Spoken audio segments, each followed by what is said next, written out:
Hi everyone, thanks so much for listening to another episode of Dogman Encounters Radio. I'm Vic Cundiff and I'll be your host for the show. Before we bring on tonight's guest, if you've had a Dogman encounter and would like to speak with me about it, whether in private or on the show, please go to dogmanencounters.com and submit a report. I'd love to hear from you. If you've had a Sasquatch sighting and would like to be a guest on Bigfoot Eyewitness Radio, please go to bigfooteyewitness.com and submit a report. All right, let's bring on tonight's guest. Tonight's guest is Dan Hatch. Dan, welcome to the show. Hi, Vic. Been a fan of your show since maybe 2015, so it's astonishing to get to talk to you. Well, I appreciate you coming on the show, Dan, and sharing your time with us, sharing your experience as well. Thank you for your time. Dan, please give us a brief bio on yourself. I am from San Diego, born and raised. I currently live in Colorado, though. I am 28 years old. I recently separated from the military. Nothing special. It was a technical job, but I got to travel a lot, see the world, and it taught me a lot about coping with my experience. Do you think it did help you cope with it that much, or not as much as you had hoped? I'd say it helped me a great deal more than I ever would have given it credit for being able to help me. They taught me a lot of PTSD methods of dealing with it, foundations, traumatic memories, things like that, which is baseline for you to get in the military, but really authentically helped me, I believe. Oh, well, that's good news. I'm glad it did. You told me the first time we spoke that when you were a kid, you used to watch werewolf movies, but you say they didn't scare you. How could that be? I always saw werewolves as more of a cool alternative to vampire. It's a little bit more of the punk of the monster category to me. I started off with American Werewolf in London, which remains probably my favorite horror movie. But it was more of as a child, I was more appreciative of the special effects in it all. Wow, that blows me away. Of all the movie monsters out there, in my opinion, werewolves definitely are the scariest ones. But I guess everyone's different, so maybe to some people, werewolves aren't all that scary. Well, I definitely appreciate that they're scary now that I've had the experiences I have. Now I could definitely see why something like that scares the movie characters. But as a child, I was told from a very early age to discredit a lot of things, despite coming from a Catholic household where we believed in all sorts of very spooky things, to be honest. Things more frightening than werewolves, apparently. Well, just hell and all that. My parents reinforced, because I was getting horror movies at a semi-early age, maybe 9 or 10, but my imagination never really ran away with them. I was always able to have a clear line between fantasy and reality. Well, that definitely helps. Yeah, most kids aren't able to do that, so that's a good thing. Your encounter happened when you and your family were evacuating your home due to an unfortunate event. Please expand on that for us. Well, in 2003, the cedar fires were rolling through Southern California, and they were the wildfires that actually hit home for me. I was able to see them from out my window for the first time. Usually it was just a news event. And I suppose every territory in America has its natural disasters. It's more prone to tornadoes in some places, earthquakes in others, wildfires in Southern California. I can't imagine what that must have been like to be a kid of your age and you look out your window and see the fires coming your way. Oh, yeah. I vividly remember I was with my friend Shawn when we were told of this whole thing, which was a bit ironic, which that'll be elaborated on further down the line in this tale. But Shawn and I were outside playing one day, and my mom came out, said, "We have to evacuate." We get inside. There's a emergency notice on the television. They're telling the whole suburban area that I lived in, they all had to leave. Everyone had to get out now because the fire was about to hit us. And my mom tells me, go pack your things, only take the essentials, tell Shawn to go home. I go upstairs, and the only thing I could really think to pack, being the age I was, 13, was my pet box turtle, Stella. So we go over to the church parking lot, which is where all the evacuees were going within our congregation, I guess you'd call it. And we stay there we're with people we see every Sunday morning. There's a real sense of community, and we're there for a few days living out of a van, taking care of my turtle Stella. We have our dogs, cats, everything. Eventually, it becomes a little more than we can handle, so we go to stay with our extended family at our recently deceased grandmother's house, which was maybe an hour or two north. Anyway, eventually a few days pass, and we're given the all clear, and on the way there was this deafening silence in the car because no one knew whether or not our house was still there or not. There was very little information being dispersed about what houses did and didn't make it. Some blocks, it would be 12 houses there, and then 3 of them, seemingly at random almost, were burned down almost selectively.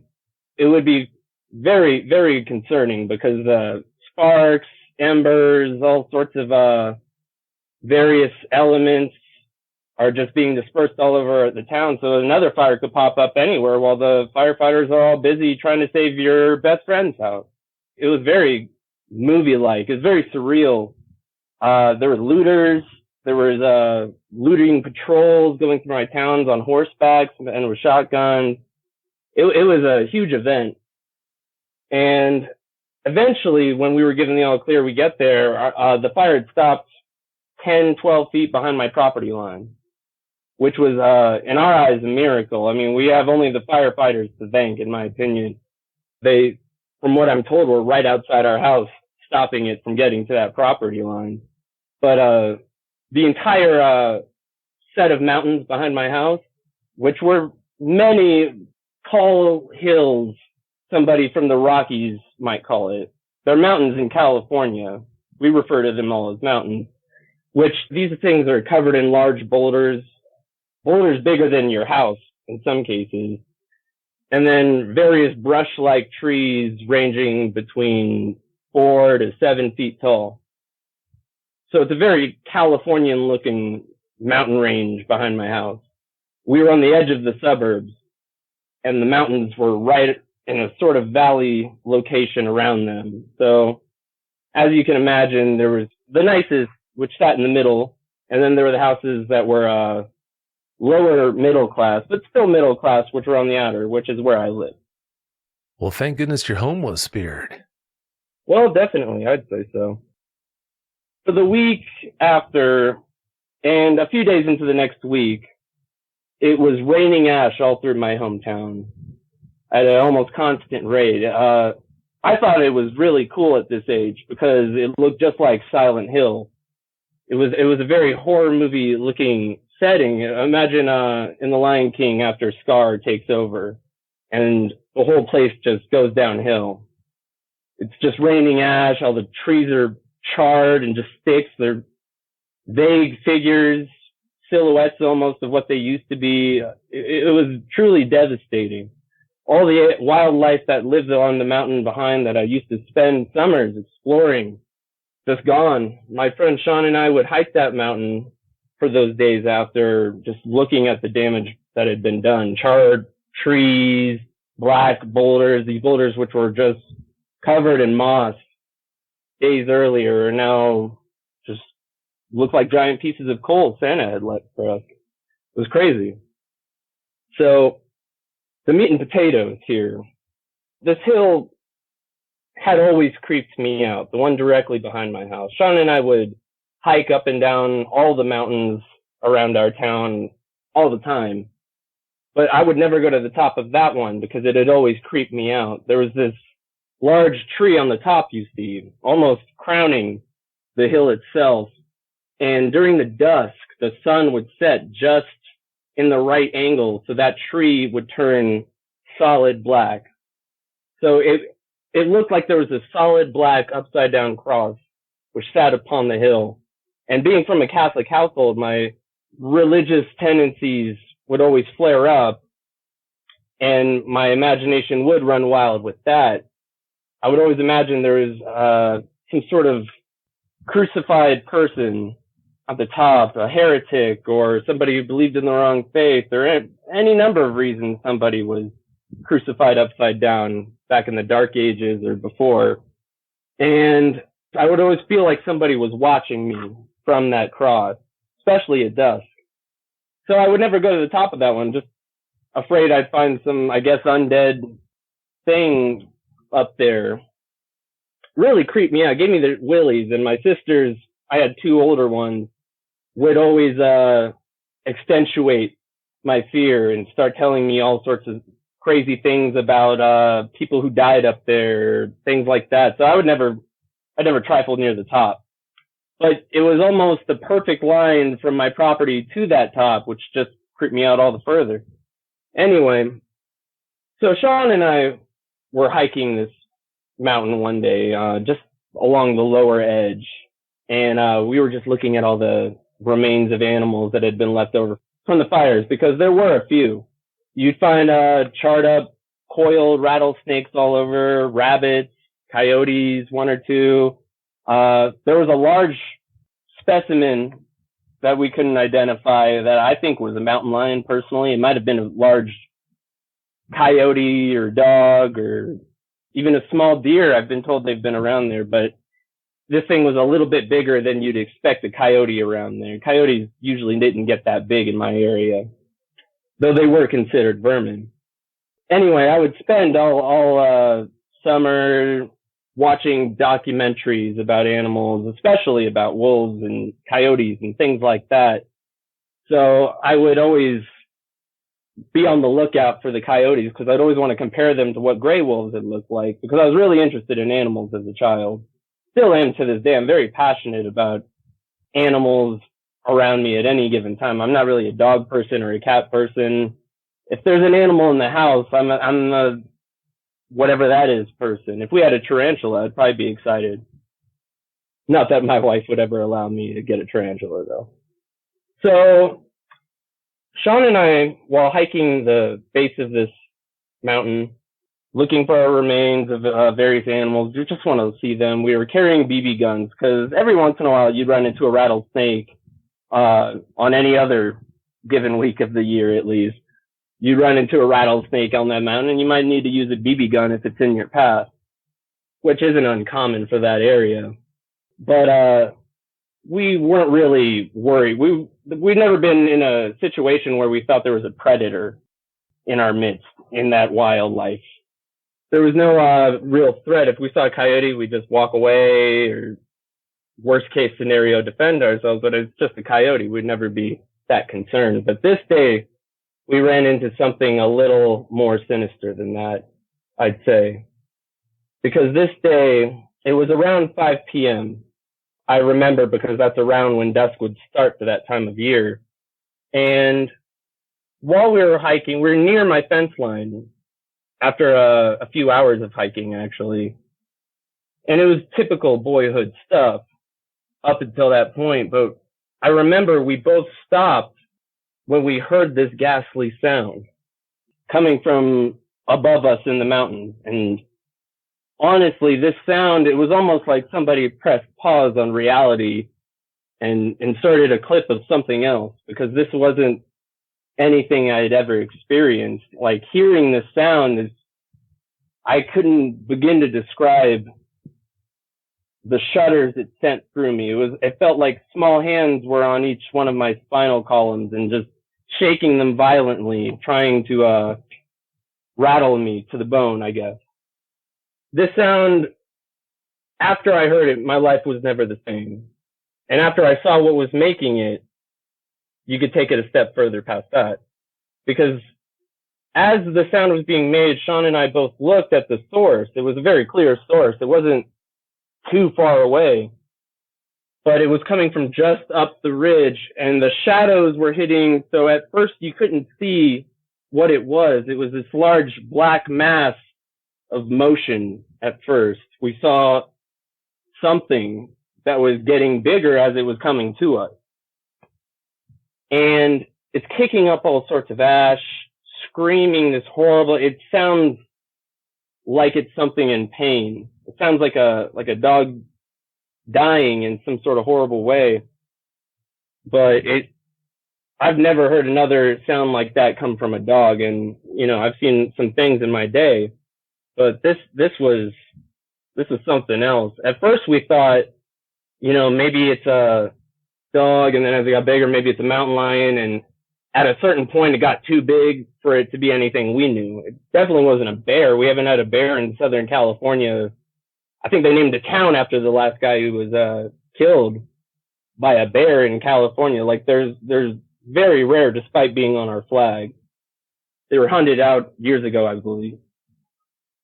Anyway, so this thing, as it got to the point where it was too big for us to reason, I was able to start making out details. You could see light start to hit it as it was getting to the more level part of the mountain coming down towards us.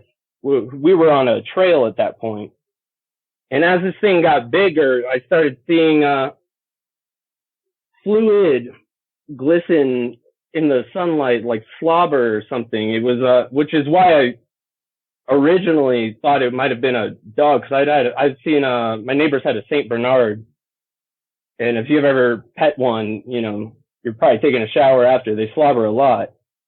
And this thing was slobbering in a similar way, but it clearly wasn't that, because at this point, it was about halfway down the mountain that I noticed the arms.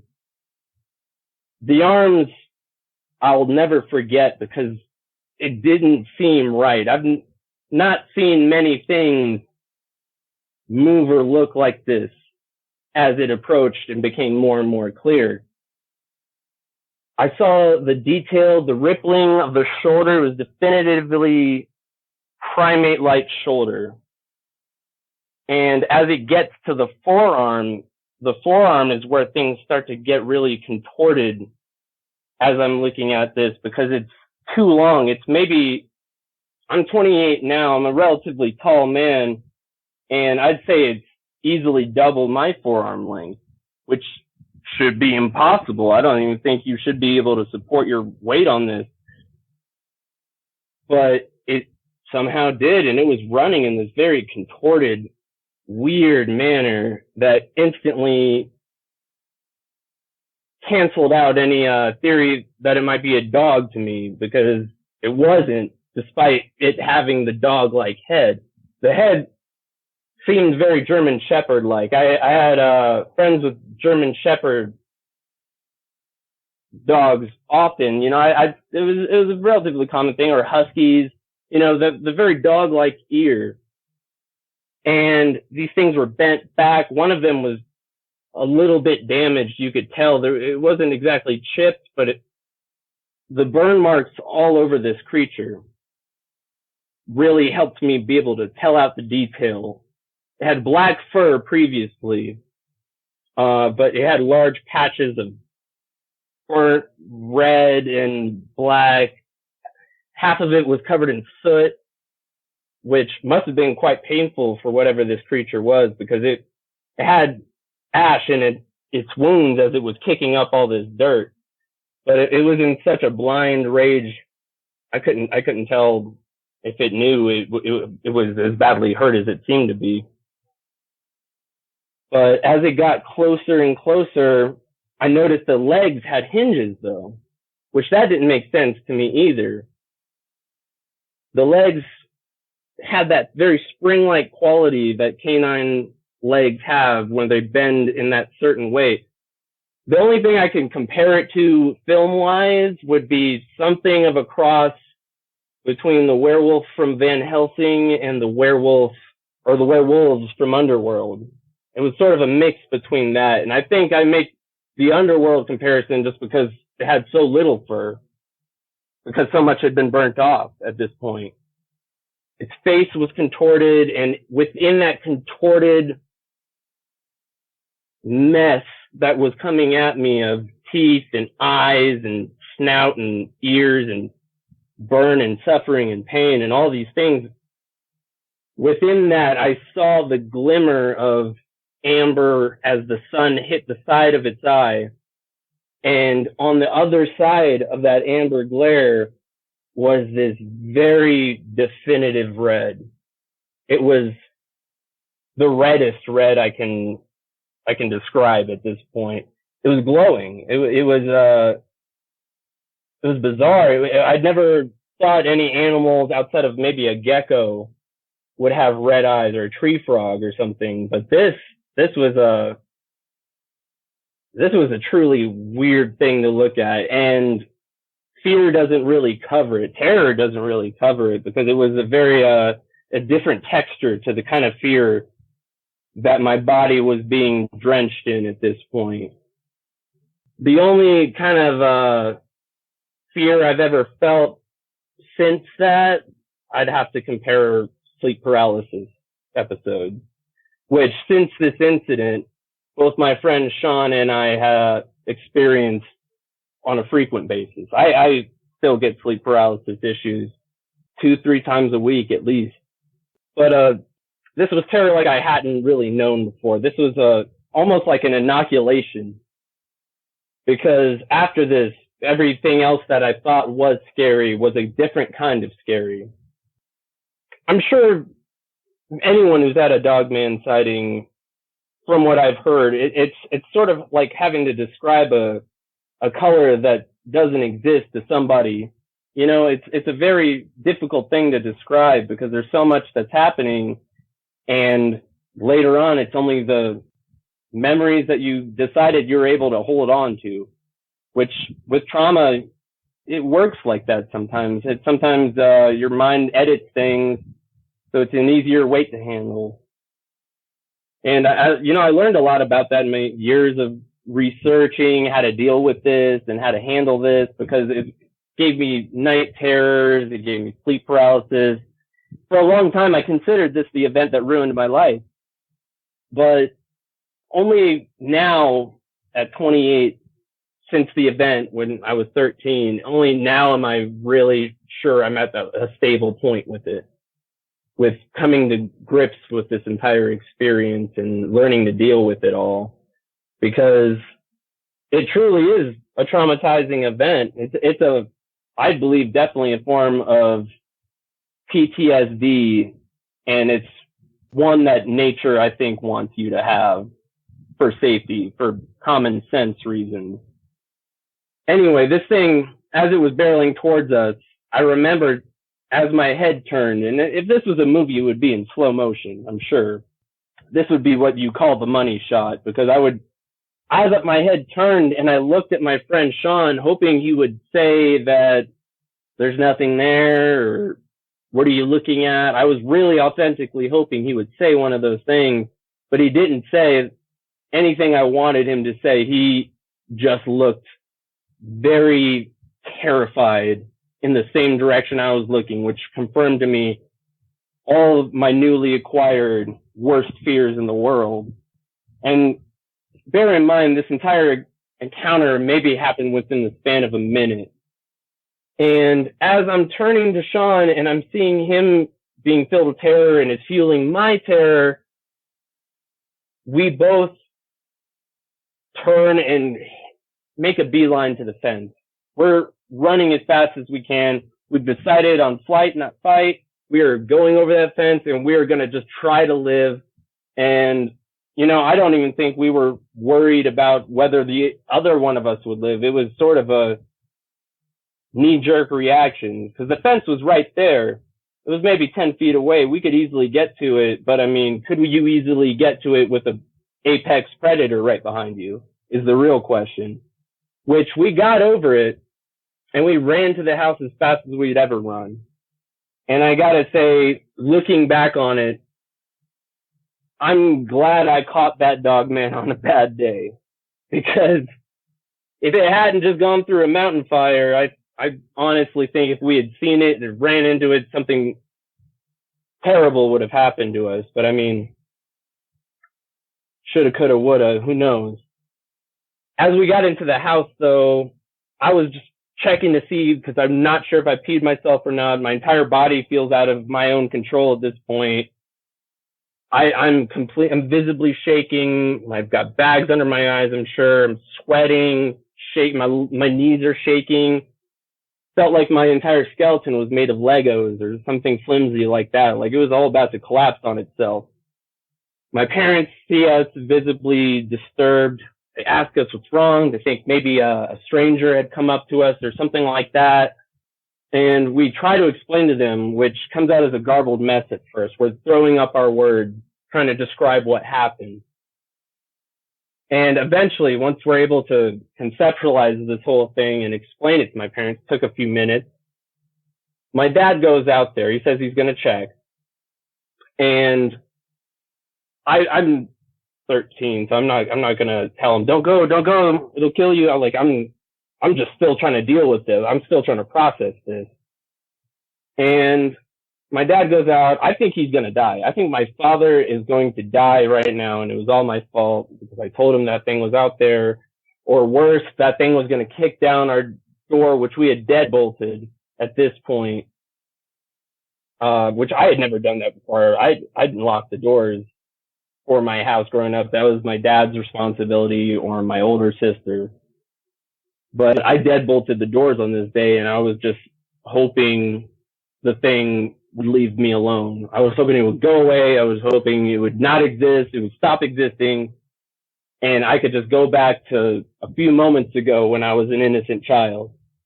But sadly, that wasn't the case. But luckily, on a brighter side, my father didn't get ripped to shreds or anything like that. He came back, said it looked like a mountain fire was there. And I said, that's funny, Dad, but I mean, there's a monster out there and I'm never going outside again. Anyway, he takes me up there the next day. He describes to me what he sees up there, which is just broken trees, kicked up ash, things you'd expect from the recent remains of a mountain. But, I mean, if there was a monster out there or not, it would be kind of hard to prove given the environment on that day.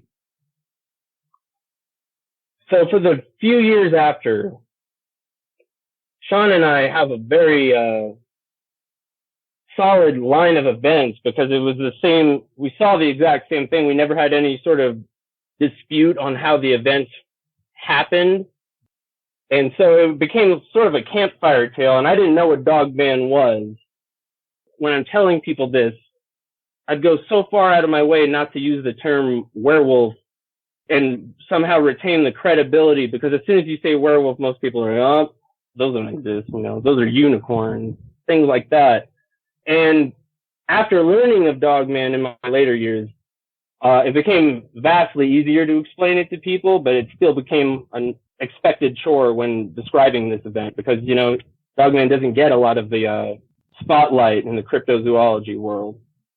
Sadly, I authentically think people should be made aware, but when I would reflect on this with Shawn, though, for years and years after, he would always tell me that his sleep paralysis issues started that very day as well, which I always found peculiar. It's almost like we were infected with some sort of fear parasite or something, or we were noticed by something that causes vast amounts of fear. It was weird. I always thought something strange was happening to me. And then sleep paralysis became more of a hot topic. More documentaries started to get made about it. And I would get into these huge rabbit holes just trying to find out an explanation or a theory or anything. The theories about it are few and far to come by. But I remember one thing that always made me connect the events was the eyes, because that same red I would see in some episodes of sleep paralysis. And I always found that terribly fascinating. Maybe the two are connected in some way. Maybe they just kind of reflect off each other, some things just rhyme. But a few years back, my friend Shawn died in a car accident. He was on a motorcycle and got hit by an oncoming vehicle. And to this day, I'm now the only person who was there. I'm the only one left. And so I don't have Shawn to talk about this with anymore, and he was sort of my only pillar to lean on. So nowadays I'm more open about it because I've come to grips with the entire event, and it's a lot easier for me to talk about with people who aren't him. But it fundamentally changed the course of my life. It changed how I viewed everything, because one of the scariest things I find about Dogman is the question it raises. Was there a point when human and canine were not that far away from each other on the evolutionary scale? Or is it authentically a supernatural occurrence occurring on a massive scale that most people are just dismissing because, well, of the aforementioned description? Terribly irresistible to analyze how your brain is dealing with that. And I've tried to come up with different explanations. I've tried to take the Scully approach, but honestly, in my opinion, you want to take the Mulder approach, because if you watch any episode of X-Files, Mulder is almost always right. Wow, Dan, I never expected any comparisons from you comparing the X-Files to your encounter. You caught me off guard there. I can see the comparisons you make, though. Oh, well, X-Files, I think I've recently binged watched all of X-Files. As a child, I had only seen 1 or 2 episodes, which scared me to death. So I never really watched too much of it because, it would air on school nights. But I recently watched, basically the entire series. I just got to last season where Mulder's not even in it that much. So I've slowed down a bit. But you can really break down a good metaphor from the first few seasons of that. You have belief versus skepticism, and you have to realize that both Mulder and Scully are taking the wrong approach because one's being overly optimistic and one's being overly skeptical. But if you classify yourself, I believe, as a skeptic or a believer, then you're already wrong because you've left yourself closed to other interpretations. No, don't get me wrong. I do like the comparison. You make some really good comparisons between the two. Are there any physical features it had that you can think of that you haven't shared with us yet? Well, the way it was running was very gorilla-like in one fashion because it threw its shoulders around. And I'll never forget that because it creeped me out. If you've ever seen somebody do a handstand or walk backwards, your brain doesn't register it as natural. There's something unnatural about that because that's not how a human body is supposed to move. Muscles are supposed to go in one direction or another, or up or down, or some of them are supposed to stay in place. And I think because there were such large portions of burns across its body, I could make out a lot more of its anatomy than I think I otherwise would have been able to if it was Shaggy. And I saw its shoulders getting thrown very similar to if you've ever been to the zoo and you see the gorillas just doing an average they'll do these little jolts on their knuckles of a quick movement over one small distance of area. It'll walk with its knuckles. This thing did something similar, but not exactly. I guess it would make sense if it had pads on its hands, like a dog, because it used them a little bit. Its arms were so long, it would be kind of stupid to run without them. But it was using this very strange combination of both hinged legs and then its long arms to move in this very fast and very, it was almost like a blur. It was faster than anything I'd ever seen. I'd be very interested if one of these was ever caught to know what it clocks in on the speed meter, It was very quick, I only ever saw it going in one direction. It didn't make any turns. It was making a beeline straight for me, so I got a straightforward view. It was kicking up too much ash and soot to tell what its feet looked like, but I knew they were big. There was something big kicking up all that ash. It was almost a tornado, or a dirt devil, as we call them in California, the small ones. But it was kicking up so much ash, a helicopter would be able to see it, I think. Or at least the trail it left for a short period of time. Had black fur, I wouldn't say the blackest, like darker than black or anything, but definitely darker than your average Californian mammal. You know, it had very almost blue, very oily in a car oil kind of way, black, very black, but it glistened in a weird way, or the light hit it in a very odd manner where you could tell it was really nice fur at some point. You know, it probably had a great coat if you ever saw it up close. Not that you'd ever want to. And I'd say, given the size of the trees it was knocking over, because I did a sort of a comparison later on that year. I looked at all the trees, and I was just trying to tell how big the thing was. And I'd say it was 6-7 feet easily. You mentioned the gorilla-like proportions of its upper body. When it was running on all fours, could you tell if it had its knuckles tucked under or if it had its palms flat on the ground? It seemed to be a variation. I'm not sure if its hand was burnt and maybe impacted its run. It was a strange. I think gallop would be more appropriate, because it used its hands, but only in a necessary capacity, it seemed. But it didn't look like if you've ever seen a person run on all fours, it was nothing like that, because its spine seemed to be aligned differently as it was in that run. It's very strange. There's a very good reason bipedal creatures and quadrupeds are so far apart when you look at them, or on the evolutionary chart. You know, the things weren't exactly made to overlap given our current understanding of them, but this thing made it work somehow better than both.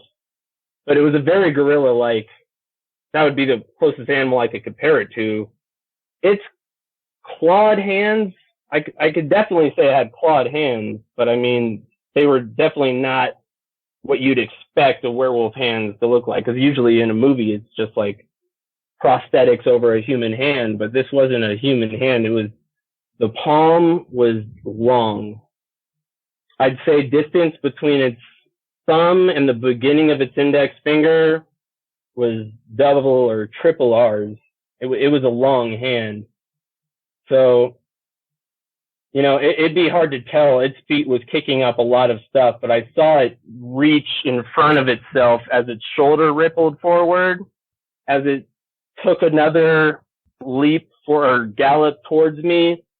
I definitely saw it use its arms in that whole mechanism of motion. I saw its arm being used actively. So if it does have knuckles, I'm sure it could use them to run, but I don't think it would rely on them, personally. Yeah, because the way their hands are laid out, I think it would be pretty hard to run that way. But who knows? Animals with strange proportions, they do things in ways we would never expect, so I guess it's really hard to know for sure about that. Definitely agree. How close did it get to you guys at its closest point? At its closest point, I would say it was maybe 4 school buses away. I would say maybe 4 school buses away. As soon as I was able to tell details on it, my body at least realized it needed to get out of there. There was a sort of instinctual, primal almost response to the entire situation where my body started to move away from it as my mind was trying to keep up. It was a very strange thing. I imagine a caveman being hunted by a saber-toothed tiger might feel something similar. You know, if one's charging at you, there's only so much you can do besides run. The thought of defending ourselves or causing injury to it, or, you know, coming up with a strategy like splitting up, that never crossed our mind. It was just turn the opposite direction, get out of there, we'll deal with the consequences later. I think I had torn a ligament or something in that run because my body had some sort of hysterical strength in the legs as I was running away, because I don't think I've ever been able to match that speed I got to that day. Oh, I'm sure you couldn't. Yeah, when you see something like that heading straight at you, yeah, that's the time to just get out of there. Yeah, you're either food or your food on the go when it comes to Dogman, in my opinion now. After hearing a lot of the stories on your show, I definitely agree with you when you say that, it was completely on the table for that thing to eat me or do whatever it wanted to me. Oh, sure. Yeah, if it wanted you, it definitely would have gotten you. But that brings up another question I'm a little cloudy on. Did you get the impression it was running full out in your direction, or do you think it wasn't pushing it? I think, and I've seen this in a lot of dogs, and I think you have dogs too, so I'm sure you'd understand. Have you ever seen a dog start to put energy into something, and then it just kind of gives up because it realizes it's probably not even worth it? They'll throw the ball, and they'll run like a few steps, and then they'll turn around and they'll like, no, I changed my mind. I think if a person has a right to change their mind, something like this definitely does. And I think it changing its mind is the only thing that saved our lives that day, personally. I think if it wanted to put a little bit more effort into it, it would have gotten us, but it probably wasn't even worth it at that point. It had sort of bigger issues to deal with. But the strange thing, and the thing I can't really figure out, is why it was coming, it almost seemingly from that tree at the top of the mountain.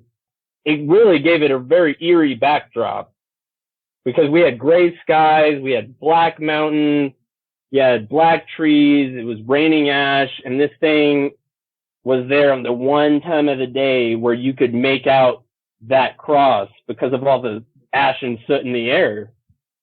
I think that's what just disturbs me most. It kind of gave it sort of a dark sort of tone in a way. But this thing, I truly believe, in my opinion, it's got some sort of supernatural origin.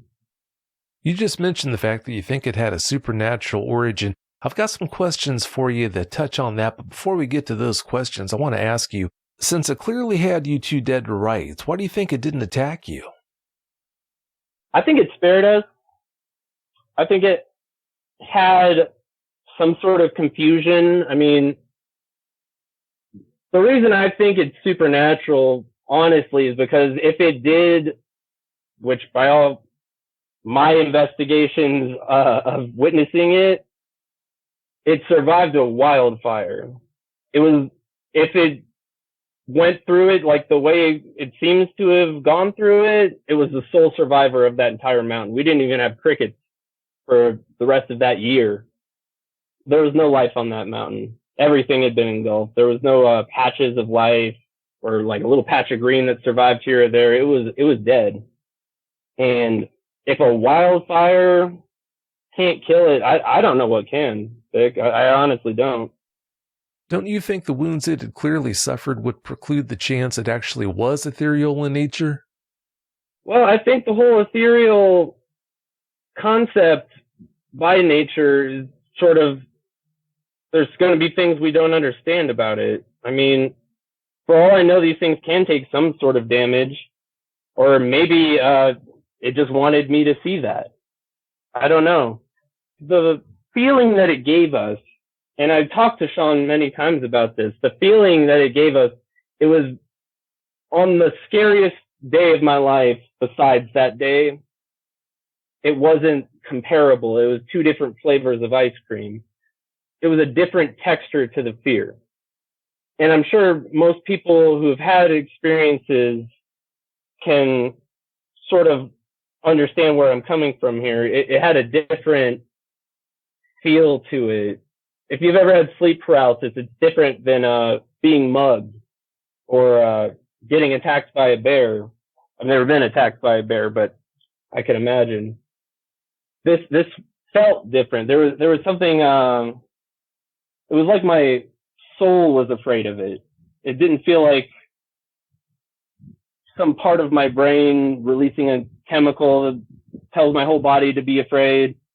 It tells me to run away, or tells me to be anxious about something, or tells me, you should avoid this. It wasn't like that. It was something else. Very hard to describe, but I think these things, whether or not they could be hurt, is sort of irrelevant to us when encountering one, but who knows? They might have certain things that hurt them more than others. You always hear legends of werewolves being allergic to silver, vampires, stakes, crosses, all those sorts of gimmicks. I mean, fire could hurt them. Maybe it's just an annoyance. It certainly didn't kill this one, so I doubt it would. But it was at its most basic level. It was a clear difference between this experience and I think how you would experience running into a Tasmanian tiger or some other cryptid. Yeah, that's a lot to process. I can fully understand why it turned your world upside down, at least for some time it did. Do you think it would disturb you more if you found out definitively that dogmen are totally flesh and blood in nature or ethereal? I think either one raises disturbing questions, which is why your brain, when in one of these encounters, tries to rationalize it, tries to go to a point where it fits into the cookie cutter shape of like how our world is supposed to work in your eyes. Because, we all of us have a sense of reality. We all have a things that do exist and things don't exist category. And sometimes little things will cross over from one to the other. And that's fine. That's growth. But every once in a while, there's a cannonball that just destroys the pillars of your existence and then makes you question everything. Because if this side of the structure is leaning now because a pillar was destroyed, and then, well, the other side's going to get affected. There's going to be stress. There's going to be leaning. There's going to be damage. And the whole resilience to the thing that you have to either build up or succumb to, I think, is around trying to make sense of it. Doing your own sort of a self-investigation, going out there and at least Googling something, or YouTubing something, getting some info, try to make sense of the whole thing. But I think now that I've come to the point where I realize both ethereal and corporeal things can both exist simultaneously, I don't think anything's really out of the ballpark here. We're all really canaries in the coal mine here, as I like to always put it. We're all just learning this. This is just becoming a topic that's kind of all right to talk about. And, I think defining it for yourself of what you think it is definitely the first step towards recovery. It's a butterfly effect. When you have something as traumatic happen to you as a dogman encounter, it's going to affect every aspect of your life. There's no denying that. When your dad went outside to investigate after you told him about your encounter, do you think he did it in jest, or do you think he actually believed you? I think he believed there was at least a wounded animal out there. But my father never believed me on the entire story, which is why I usually would tell it to just trusted friends in relaxed setting, like campfire settings, or late at night we're all still up or something. People I feel like I'm comfortable enough to tell it to, because most people, when you tell them these things, they'll immediately dismiss it because it doesn't fit on top of that little structure that they've built up. But honestly, whether my dad believed me or not at the time, I was worried for his safety. I thought I was about to lose him. Oh, I'm sure you did. Yeah, there's not a worse situation than having a loved one going out there to investigate something that they don't believe in that is definitely out there. So thank goodness nothing happened to him. Yeah, it definitely felt like a slasher movie or something, like he was, I'll be right back. And then he goes out, and I was just expected him not to come back. And when he did, I was overjoyed. But honestly, I don't know if he would have been any better for believing me or not. I'm not sure if anyone's life is any better with Dogman in it. Well, thank goodness he did come back and I left him alone. You think you had an easier time dealing with your encounter as a child than you would have now dealing with it as an adult. Why do you feel that way? I feel having it at that developmental age gave me a chance to develop the problem itself. I feel like if I had lived a completely normal life with no encounter up until this point, and it happened to me now, it would be it would be too much. It would be too much for me. There's a lot of your guests who I just honestly think are some of the bravest people I've ever heard from, just because they're able to deal with the trauma of seeing this thing. And it is trauma by definition, I believe. And, 13, I've had years and years to deal with this, and that's me being active about the problem. But I mean, that's not always the response a person gets, especially a person who's lived a normal life up to that point. Yeah, some of these people are so brave. They suffer such intense encounters and they come out the other end. It takes work, but they do come out the other end smelling like a rose, fully functioning and doing the things they do. Yeah, it takes a lot of nerve to be able to do that. So all the eyewitnesses deserve a lot of credit, but some more so than others because of the intensity of their encounters. It really does make you wonder how they do that. Definitely. Without your show, I don't think I would have been able to talk to people about it at all, because I thought I was alone for the longest time. There's a support network out there. There are ears willing to listen and not make fun of you for it, not question you or start being as skeptical as possible, trying to discredit you or anything like that, which are all valid fears to have when coming forward with any traumatic story.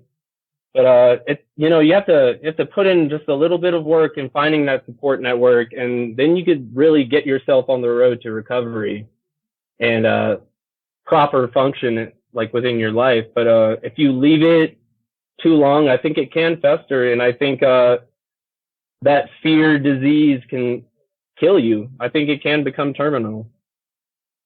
And so the people on your show I hear all the time, I honestly think they're so brave for being able to talk about it. Yeah, it takes a lot of guts to experience something like that and then to be willing to come back on in a public venue like this and share it again. Yeah, that takes a lot of guts to do that. You feel that your encounter gave you a sort of armor that made dealing with other things in life a lot easier. Please expand on that for us. It's strange because without this Dogman encounter, as terrible as it was, I don't know who I'd be without it, because I honestly was able to overcome so many things I was afraid of throughout my life. Whenever I had a fear, a lot of people, they ignore their fears. You go to a party and you stand in the corner because, I'm a little afraid of talking to people. And, you don't even want to call that fear. You want to call it something else like anxiety, but I mean, it's in the same category. And after this encounter, I caught myself when trying to figure out how to process it all. I caught myself just overcoming fear after fear. A lot of fears that, to a normal person might seem major, I found myself actively trying to overcome. And when I compared them to that experience, they always just seemed very minimal. It seemed very, it was less on the scale. I didn't have to worry because, I'm giving this public speech. Well, at least I'm not on the side of a mountain with the Dogman, I never really had a situation where I didn't compare it, where I was afraid. And it's honestly helped me conquer a lot of fear. I conquered my fear of heights. I conquered arachnophobia. I conquered all sorts of fears due to this. And I think I'm a stronger person from it, only because it didn't kill me. It's awfully hard to understand, but it's not uncommon for a lot of positives to come out of such a negative experience. Yeah, I honestly think anyone who is having a hard time from the entire experience, they can turn it into something vastly more stable and long-lasting if they can put effort into it, and if they could get the help that they need, whether it be from friends and family or medical professionals in some cases. the right ones, because some of them are skeptics. And I've heard of people getting laughed at when they tell their therapist about this. And I just say, buddy, you're at the wrong therapist. It's authentically horrible. Oh, it is. It definitely is. Well, we're about out of time, Dan, but before we get out of here, do you have any closing comments you'd like to share? I just want to let people know it's our responsibility as other people who have experienced this, or even if you just listen to this podcast and believe in it and you don't think anyone else does, you have to remember you're not alone out there. These things are real in some sense of the word. Like, there's something going on here on a far grander scale than any of us are giving it credit. And I hope one day we're able to prove something as a community. Yeah, I hope we are too, but that really is an uphill battle. I guess time will tell, though. Oh, yeah. Time will tell, hopefully. Yeah, it will. It always does. But having said that, I can't thank you enough for coming on and sharing that experience with us. I really do appreciate it. It's always therapeutic to talk about, and it was great to get to talk to you. Oh, it was great talking with you. Thanks again so much. Have a great night. If you've had a Dogman encounter of your own and would like to speak with me, whether in private or on the show, please go to dogmanencounters.com and submit a report. I'd love to hear from you.